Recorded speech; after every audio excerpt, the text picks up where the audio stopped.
আসসালামু আলাইকুম।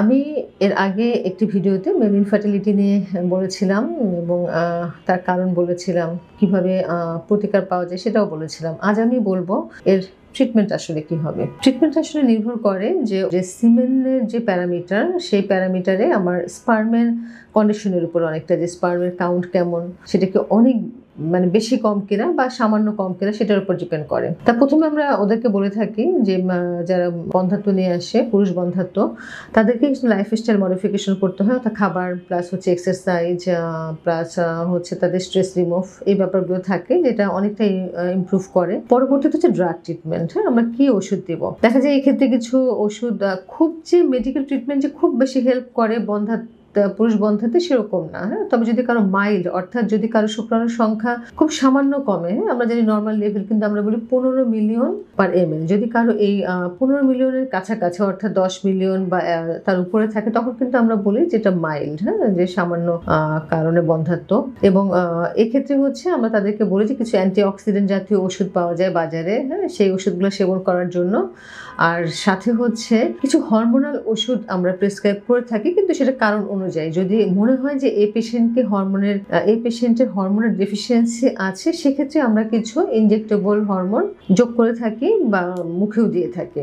আর পরবর্তী ধাপটা কি, যদি তার এই কোনো কিছুতেই কাজ না হয়, আমরা কিন্তু পরবর্তী ধাপে অথবা সরাসরি যাই, আমরা অনেক সময় আইভিআই করে দিই। যদি কারো মাইল্ড স্পার্মের সংখ্যা কম থাকে, অর্থাৎ মাইল্ড অলিগোস্পার্মিয়া যদি থাকে, সেক্ষেত্রে কিন্তু আমরা আইভিআই করি।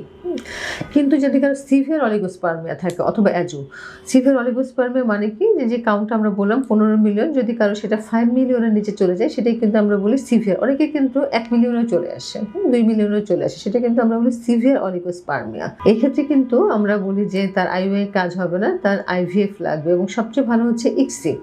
ইক্সিটা কি, এটা হচ্ছে আইভিএফ এর পরবর্তী একটি ধাপ, যেটা হচ্ছে আইভিএফ এর চাইতে ইক্সি সাকসেস অনেক বেশি। যেখানে আইভিএফ এর সাকসেস হয়ে থাকে হয়তো বা 50%, 40 to 50%, সেখানে কিন্তু ইক্সি সাকসেস হয়ে থাকে আপ টু 75%। কাজে যদি সিভিয়ার অলিগোস্পার্মিয়া বা অ্যাজোস্পার্মিয়া নিয়ে কোনো পুরুষ রোগী আমাদের কাছে আসে, আমরা কিন্তু তার হচ্ছে ইক্সি অ্যাডভাইস করে থাকি। এখন ইক্সি সব জায়গায় হয় কিনা, হ্যাঁ, অনেক সেন্টারে কিন্তু এখন ইক্সি হচ্ছে কষ্ট হচ্ছে অবশ্যই কিছুটা তো বেশি থাকবে, যেহেতু এটা একটা অত্যাধুনিক একটা চিকিৎসা এবং যেখানে ল্যাবে হচ্ছে কাজ করতে হয় এবং ল্যাব খরচ সবকিছু মিলে এটা কষ্ট অবশ্যই কিছু হয়তো বেশি হবে। এবং আশা করি যে বাচ্চা নিতে চাইলে এই কষ্ট আপনাদের কাছে তখন তেমন কিছু মনে হবে না। কাজে ইক্সির ব্যাপারে আমাদের যে কোনো ভালো সেন্টারে, বিশেষ করে আমাদের লুমিনা সেন্টারে যোগাযোগ করতে পারেন এবং আশা করি ইক্সির মাধ্যমে আপনারা সুফল পাবেন।